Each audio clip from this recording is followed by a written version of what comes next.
ഈ ഒരു ദൗത്യത്തിന്, ഈ ഒരു മിഷന് ഏറ്റവും വലിയ കയ്യടി കൊടുക്കേണ്ടത് അതിൽ ഉണ്ടായിരുന്ന ആ ദൗത്യ അംഗങ്ങൾക്ക് എല്ലാവർക്കും വലിയ രീതിയിൽ കയ്യടി കൊടുക്കേണ്ടതുണ്ട്.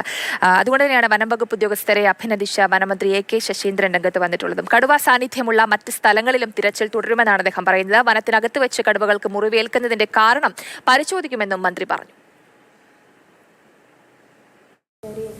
ഈ കഴിഞ്ഞ 2-3 ദിവസമായി മാനന്തവാടിയിലെയും പ്രത്യേകിച്ചും വയനാട് ജില്ലയിൽ പൊതുവെയും ജനങ്ങളെ ഭീതിയിലാഴ്ത്തിയ കടുവ മരിച്ച നിലയിൽ ഇന്ന് പുലർച്ചയോടുകൂടി കണ്ടെത്തുകയായിരുന്നു. വനംവകുപ്പ് നിയോഗിച്ച സ്പെഷ്യൽ ഓപ്പറേഷൻ ടീമാണ്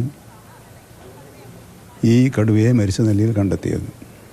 ഇത് മലയോര നിവാസികളെ സംബന്ധിച്ചിടത്തോളവും പഞ്ചാരക്കൊല്ലി പ്രദേശത്തെ ജനങ്ങളെ സംബന്ധിച്ചിടത്തോളവും അങ്ങേയറ്റം ആശ്വാസം നൽകുന്ന ഒരു കാര്യമാണ്. ചത്തതാണെങ്കിലും കടുവയെ പിടികൂടാൻ വനംവകുപ്പ് ഉദ്യോഗസ്ഥന്മാർ നടത്തിയ വളരെ ആത്മാർത്ഥമായ ശ്രമത്തെ, റിസ്ക് എടുത്തുകൊണ്ടുള്ള ശ്രമത്തെ ഈ ഘട്ടത്തിൽ ഞാൻ അഭിനന്ദിക്കുകയും പഞ്ചാരക്കൊല്ലിയിലെ ജനങ്ങളോട് നിങ്ങൾക്ക് സമാധാനമായി ഉറങ്ങാൻ കഴിയട്ടെ എന്ന് ആശംസിക്കുകയും ചെയ്യുന്നു.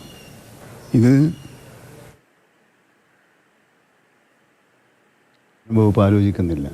വയനാട് ജില്ലയിൽ തന്നെ ചില കേന്ദ്രങ്ങളിൽ 3-4 കേന്ദ്രങ്ങളിൽ കടുവയുടെ സാന്നിധ്യമുള്ളതായി നാട്ടുകാർ പറഞ്ഞത് മാധ്യമങ്ങൾ റിപ്പോർട്ട് ചെയ്തിട്ടുണ്ട്.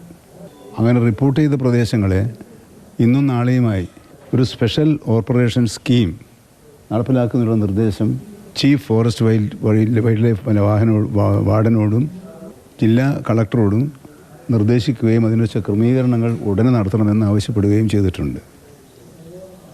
ആ രൂപത്തിലുള്ള പ്രവർത്തനങ്ങൾ അവർ നടത്തുകയാണ്.